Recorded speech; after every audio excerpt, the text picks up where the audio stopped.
Oi irmãos, tudo bem? Bem-vindos a mais um vídeo aqui do canal, mais um vídeo de estudo da Palavra de Deus. Hoje, continuando no bíblico, nós vamos ler Parábola de Jesus, capítulo 9, Como está o culto. Antes de iniciarmos, dois recados. Primeiro, ontem eu falei que nós leríamos o capítulo completo, mas eu só li a primeira sessão completa. O capítulo completo tem 5 sessões. No aplicativo da Bíblia eu não separo por sessões e tem o capítulo completo lá. Eu estava usando o aplicativo EGW Writings, e nele é separado por sessões. Eu li só a primeira sessão e achei que tinha lido tudo. Então por isso que eu falo aos irmãos sempre, não confiem em mim, vão lá no aplicativo da Bíblia e leiam o capítulo completo. No aplicativo da Bíblia estava o capítulo completo e hoje eu continuei a leitura e tem muita informação importante que eu deveria ter passado ontem, que está no meu resumo, que eu não passei ontem.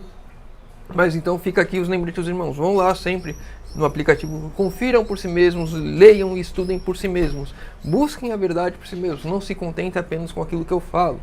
E o segundo recado, que eu sempre digo, esse é apenas um resumo que eu faço. O capítulo não é tão grande, mas é o capítulo todo que eu li hoje, capítulo 9. É um resumo que eu faço, como o capítulo não é tão grande, eu consegui resumir tudo e eu acho que vai dar pra gente entrar naquela janela de 20 minutos que a gente tenta fazer todas as manhãs aqui. Então, confiram no aplicativo da Bíblia, se está lá todo o conteúdo, porque é apenas um resumo, tem mais coisas lá, tem informações importantes lá. Recomendo aos irmãos, leiam o capítulo completo, estudem por si mesmos, façam suas anotações, meditem na palavra.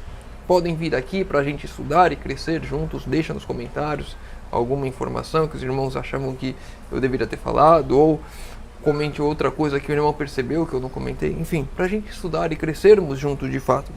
Vamos lá. Parábola de Jesus, capítulo 9, Como está o culto. As bênçãos da graça remidora, nosso Salvador, compara com uma preciosa pérola. Ilustrou sua lição pela parábola do negociante que buscava boas pérolas, e que, encontrando uma pérola de grande valor, foi, vendeu tudo o que tinha e comprou-a. Cristo mesmo é a pérola de grande preço. Então aqui nós vamos hoje estudar sobre o vendedor, o comerciante de pérolas, que vendeu tudo o que tinha para comprar uma pérola preciosa.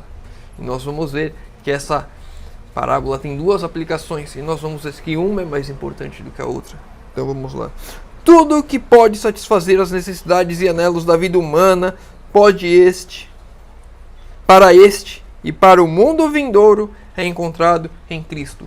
Tudo o que é necessário para você nessa vida aqui e na vida por vir é encontrado em Cristo. Em Cristo podemos ter tudo aquilo que precisamos para a nossa vida. A vida aqui e a vida eterna, ou seja, Cristo é tudo o que precisamos por toda a eternidade. E o desejo de Cristo, ele tem que se iniciar aqui, hoje, agora. Já era para ter iniciado antes, mas se por algum motivo ainda não iniciou, que se inicie agora o desejo, o anelo por Cristo. E como nós vimos, ele é a pérola de grande preço. Aquele mercador vendeu tudo o que tinha para adquirir essa pérola, para adquirir a Cristo. Então, devemos abrir mão de tudo aquilo que possuímos para adquirir a Cristo, para que Cristo seja aquilo de fato em nossas vidas, que é o importante, que é o mais importante, que é aquilo que mais almejamos. O negociante da pérola representa uma classe que anelava sinceramente a verdade.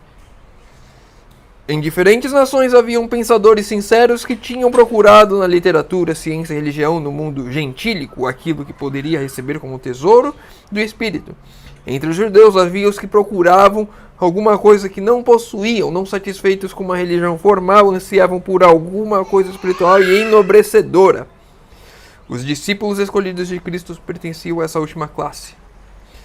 Então aqui nós vemos que havia uma grande classe de pessoas que buscavam a verdade sinceramente. E dentro dessa grande classe tinham duas subclasses. Aqueles que eram os gentios, que procuravam dentro da religião deles, dentro de outras religiões, a verdade, procuravam aquilo que iria satisfazer-lhes a alma. E dentro do judaísmo, aqueles que tinham a verdade dada por Deus, também havia uma classe que não estava contente com o formalismo da religião, com o formalismo que era ali aquilo que se limitava à religião. Eles entendiam que tinham algo mais, eles não estavam satisfeitos com aquilo. Nós vemos que a classe daqueles que não estavam satisfeitos eram os discípulos, representante dessa classe, aqueles que queriam algo mais, que eles entendiam que Deus não se limitava à religião. E mesmo durante a vida deles, conhecendo a Cristo, mesmo eles sabendo que e sentindo que a religião não os satisfazia, não os completava, eles ainda assim, eles tinham alguns entraves quando o que Cristo ensinava entrava em conflito com o que os líderes religiosos ensinavam. E temos outra classe, Cornélio e eunuco da Etiópia, a primeira classe, ou seja, aquela dos gentios, que não estavam satisfeitos e que buscavam, de alguma maneira, encontrar aquilo que iria satisfazer-lhes a alma. Tinham estado anelando a luz do céu e orando por seu recebimento. E quando Cristo lhe foi revelado, receberam-no com alegria. Para essas duas classes, tanto os de dentro da igreja quanto os de fora da igreja, quando Cristo se revela, eles recebem com alegria, porque eles anelavam isso, eles queriam isso, eles desejavam, eles buscavam isso. E eu e você hoje devemos, dentro da igreja, estar buscando a Cristo mais, buscando mais de Cristo, não nos limitarmos às formas e à religião, não nos limitarmos apenas ao templo, às quatro paredes, à religião formal de ir à igreja e voltar para casa, de orar na igreja e não ter uma vida de inteira comunhão com Cristo. E devemos ter a certeza que há um grupo daqueles que almejam a Cristo, daqueles que sentem falta, daqueles que oram, que clamam e que estão buscando esse conhecimento que hoje está acessível a nós, que muitas vezes eu e você podemos estar rejeitando. Muitas pessoas dentro da igreja, assim como lá no passado, os líderes religiosos rejeitaram, uma grande multidão rejeitou a Cristo. Muitas vezes, hoje em nosso tempo, na nossa igreja, há pessoas que estão rejeitando a Cristo, porque não aceitam todos os ensinos, querem só aquilo que lhes satisfaz. A pérola não nos é apresentada na parábola como uma dádiva. O negociante adquiriu-a pelo preço de tudo que possuía.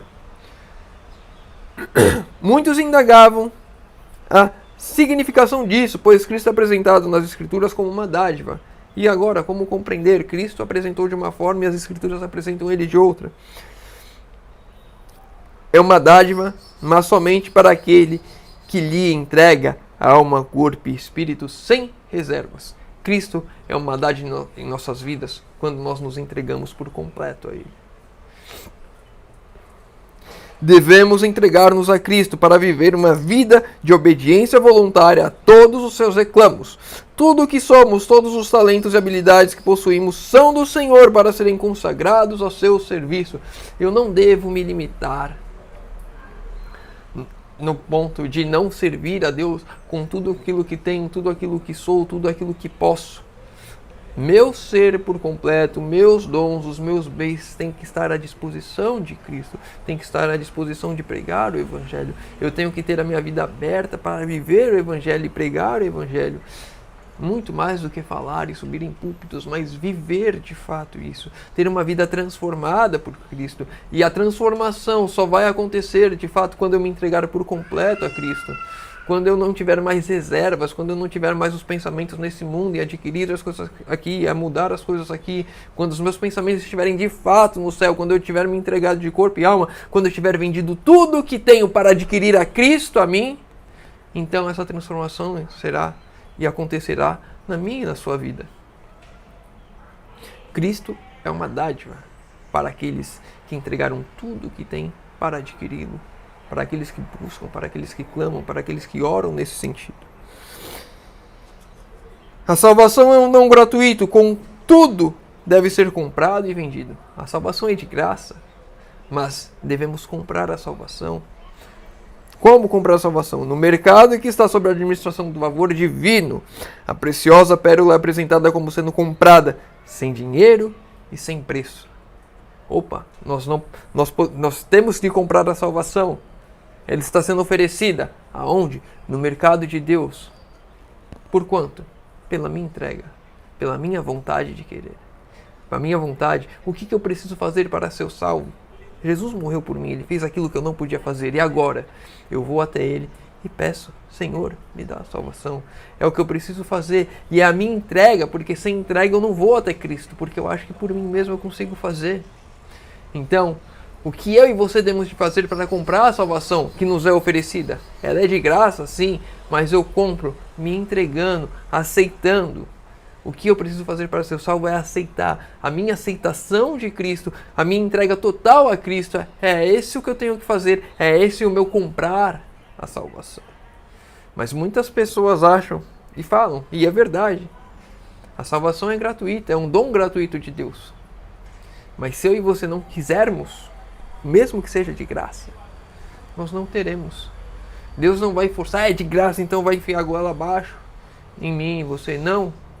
É individual, é uma escolha, é uma entrega que eu faço a Deus. Deus deu tudo aquilo que Ele tinha para nos salvar. Nós vamos ver na parábola. E eu agora faço o mesmo, dou tudo aquilo que eu tenho para estar ao lado de Deus. Neste mercado todos podem obter as mercadorias celestiais. A tesouraria das joias da verdade está aberta a todos.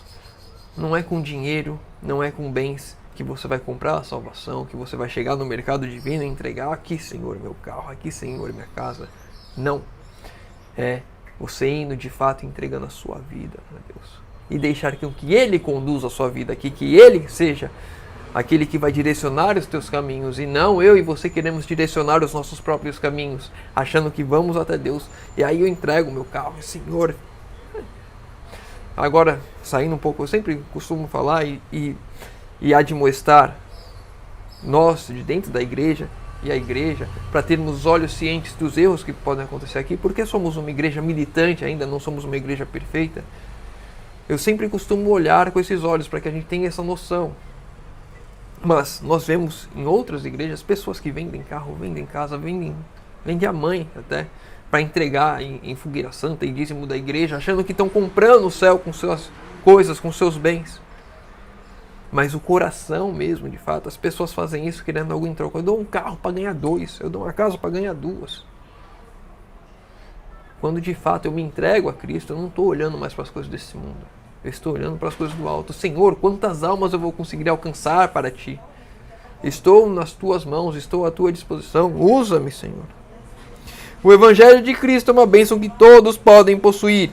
Os mais pobres, tanto como os mais ricos, estão em condições de adquirir a salvação, pois soma alguma de riquezas terrenas pode assegurá-la.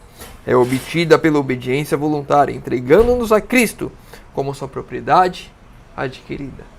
Quando nós nos entregamos a Cristo, quando nós aceitamos que Cristo pagou o preço por nós na cruz, e nós nos entregamos a Ele, então as coisas começam a fluir.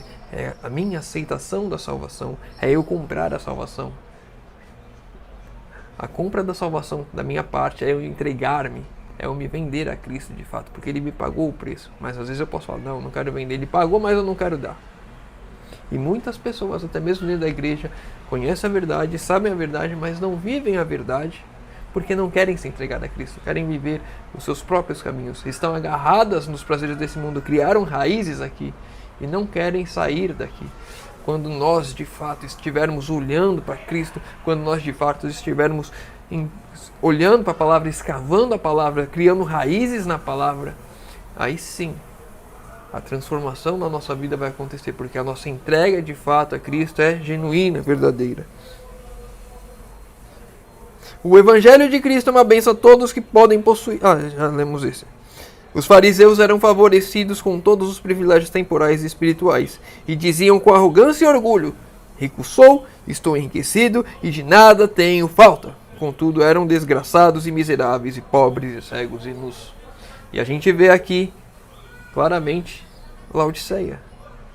Acha que é rico, abastado e que nada tem falta. E hoje nós, igreja remanescente, olhamos e achamos que somos ricos e abastados porque temos a verdade, temos a última profetisa, temos o espírito de profecia que nos ensina, que nos mostra o caminho, e aí achamos que nada nos falta, quando na verdade estamos orgulhosos com isso. Eu já vi irmãos falando que tem orgulho da igreja, olha como a igreja é grande, tem hospitais, tem igrejas, tem escolas, tem centros de saúde, tem fábricas de alimento. Tem indústria bélica para se comparar à igreja católica. E as pessoas orgulhosas disto. Eu e você devemos ter a consciência de que devemos entregar a nossa vida a Deus, e que sem essa entrega na nossa vida, sem reconhecermos que precisamos de Deus em nossa vida, achando que temos tudo porque temos a mensagem verdadeira, sabemos a verdade. Se não houver entrega, não adianta nada saber a verdade. Se não viver a verdade, se não tiver em estreita obediência a Deus em tudo aquilo que Ele diz, não adianta nada saber a verdade, é até pior. Porque seremos cobrados com mais rigor, porque sabemos mais. Não podemos ganhar a salvação, devemos, porém, procurá-la com tanto interesse e perseverança, como se por ela quiséssemos abandonar tudo no mundo. Não podemos ganhar a salvação no sentido de que Deus não vai vir aqui assim e falar aqui, ó, estou aqui a salvação, você não precisa fazer mais nada, estou aqui a salvação. Você não precisa se entregar, você não precisa mudar a sua vida, você pode continuar no seu pecado, acaricia seu pecado, viva a vida como você está vivendo. Pode viver, a salvação é tua, é de graça, uma graça barata, uma graça que não representa a Deus, porque Deus abriu mão de tudo que Ele tinha para nos dar a salvação. E agora nós queremos agarrar a salvação e agarrar o mundo também. Não queremos abrir mão de nada. Quando de fato eu e você abrirmos mão deste mundo e aceitarmos a graça que é de graça, mas que necessita a nossa entrega, aí vamos começar a ver a transformação de Deus em nossas vidas. Vamos ver que o mundo, quando aceitarmos a graça de fato, quando entendermos o dom precioso que ela é gratuito, mas que devemos ir até Deus e comprar com a nossa vida, entregando a nossa vida a Deus, nós vamos começar a olhar para esse mundo com mais tristeza. Devemos buscar a pérola de grande preço, mas não nos mercados mundanos ou por meios mundanos. O preço que nos é exigido não é ouro nem prata, pois isso pertence a Deus. O preço para a salvação não é nossas riquezas, não são nossos bens aqui. Abandonai a ideia de que privilégios temporais ou espirituais adquirir-vos-ão a salvação. Não é porque você é conhecedor da verdade, não é porque você nasceu na igreja verdadeira, na igreja remanescente, que você tem algum privilégio e que você vai ser salvo por isso. Deus requer vossa obediência voluntária, pede-nos renúncia a vossos pecados.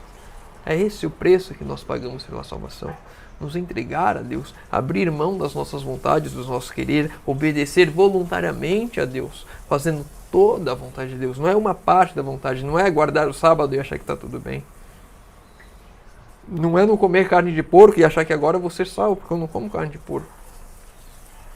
É uma obediência voluntária, é uma obediência por amor, uma renúncia dos nossos pecados. De fato, abrir mão dos nossos pecados, porque se pecamos, a gente já estudou aqui no ano bíblico, lá no Desejar Todas as Nações, quando nós vimos as lutas de Cristo no deserto da tentação, não há desculpa para pecar. Não podemos nos desculpar, achando que não, eu pequei por causa disso. Justificar, explicar o meu pecado. Eu pequei por causa disso. Não há explicação para o pecado. Não há motivos para pecar. E o que Deus nos pede é que nós renunciemos aos nossos pecados voluntariamente, nos entreguemos voluntariamente. Alguns há que parecem sempre buscarem a pérola celestial. Tem muitas pessoas que parecem buscar a pérola celestial. Não renunciam, porém, completamente aos seus maus hábitos. Querem a Deus e querem ao mundo. Eu estou fazendo aqui o meu pecado acariciado, escondido de todo mundo. Mas é só eu que estou sabendo, então está tudo certo. Não morrem para o próprio eu, para que Cristo viva neles. Enquanto eu não morrer para o meu próprio eu, quando as minhas vontades não estiverem crucificadas, então Cristo não pode viver em mim. Por esse motivo não acham a pérola valiosa. Não vencem sua ambição profana e seu amor às atrações do mundo. Não tomam a cruz e não seguem a Cristo no caminho da abnegação e sacrifício. Quase cristãos, mas não plenamente. Parecem estar perto do reino dos céus, mas não podem ali entrar. Parecem estar perto. Têm uma vida de uma falsa aparência cristã. São quase cristãos, são quase convertidos, quase se entregaram a Deus, quase se salvaram, quase mudaram a sua vida, quase abandonaram o pecado. E ficou no quase. Não fizeram isso. Quase, mas não completamente salvos. Quase salvos. significa estar não quase, porém completamente perdidos. O quase salvo é um completamente perdido. Aquele que quase se entregou, aquele que quase se converteu, é completamente perdido. Chegamos a 20 minutos, eu vou ler mais 2 textos. Aqui esse e depois eu vou ler mais um. A parábola do negociante que buscava as boas pérolas não tem significação. A parábola do negociante que buscava boas pérolas tem significação dupla, ou seja, 2 significados, aquilo que eu falei no começo. Aplica-se não somente aos homens que procuram o reino dos céus, mas como também a Cristo, que procura a sua herança perdida. Cristo, o negociante celestial, que busca boas pérolas, viu na humanidade perdida a pérola de preço. Cristo viu na humanidade perdida, em mim e em você, uma pérola de grande preço. Viu as possibilidades de redenção no homem perdido, pervertido e arruinado pelo pecado. Corações que têm sido campo de combate com Satanás e foram salvos pelo poder do amor. São mais preciosos ao Salvador do que aqueles que jamais caíram.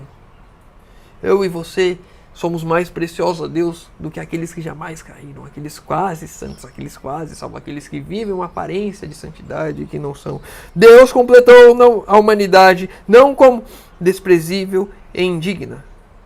Deus contemplou a humanidade não como desprezível e indigna. Contemplou-a em Cristo. Viu-a como se podia tornar pelo amor redentor. Quando Deus olha para nós, aqueles que seremos salvos, Ele não olha para nós como os pecadores, mas como redimidos pelo sangue de Cristo. E Ele olha com muito amor. Não para aqueles quase salvos, não para aqueles completamente perdidos, mas para aqueles que de fato se entregaram a Cristo e que tiveram a vida transformada aqui. Aqueles que entregaram e mudaram as suas vidas a Deus aqui e agora. Vamos lá.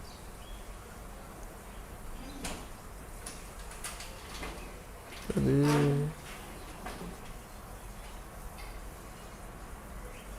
Aqui. Mas Cristo, como pérola preciosa e nosso privilégio de possuir esse tesouro celeste, é o tema com o qual mais nos deveríamos preocupar. Muitas vezes eu já vi essa aplicação dessa parábola nesse outro sentido, de em que Cristo nos olhou como uma pérola preciosa e Ele entregou tudo que tinha para nos salvar. E isso é verdade, mas esse é um tema que não deveríamos nos aprofundar e ficar olhando tanto. Devemos olhar mais para o outro, para a primeira aplicação, em que Cristo, sendo a pérola preciosa, e nós devemos entregar tudo por completo para adquirir a Cristo, para adquirir a salvação, e ir ao mercado celestial e entregarmos a nossa vida a Cristo por completo, sem reservas, para adquirirmos a salvação que nos será dada gratuitamente. O Espírito Santo é o que revela aos homens a preciosidade da boa pérola. O templo do poder do Espírito Santo é o tempo em que, nesse sentido especial, a dádiva celeste será procurada. Vamos ao último parágrafo. Eu falei que ia ler 2, mas eu vou ler 3 porque eu tinha esquecido desse que eu li agora. Estas cenas devem repetir-se com maior poder. O derramamento do Espírito Santo no dia de Pentecostes foi a chuva temporã. Porém, a chuva serôdia será mais copiosa, mais forte. O Espírito Santo aguarda nosso pedido e recepção. Devemos clamar para que o Espírito Santo seja derramado em nossas vidas e faça a transformação e nos dê o poder para fazermos a obra maior do que os apóstolos fizeram lá no início da igreja, quando o Espírito Santo desceu no Pentecostes. O Espírito Santo aguarda o nosso pedido e recepção. Cristo deve ser revelado novamente em sua plenitude pelo poder do Espírito Santo. Homens reconhecerão o valor da pérola preciosa quando o Espírito Santo for derramado sobre nós nesse último tempo que estamos vivendo.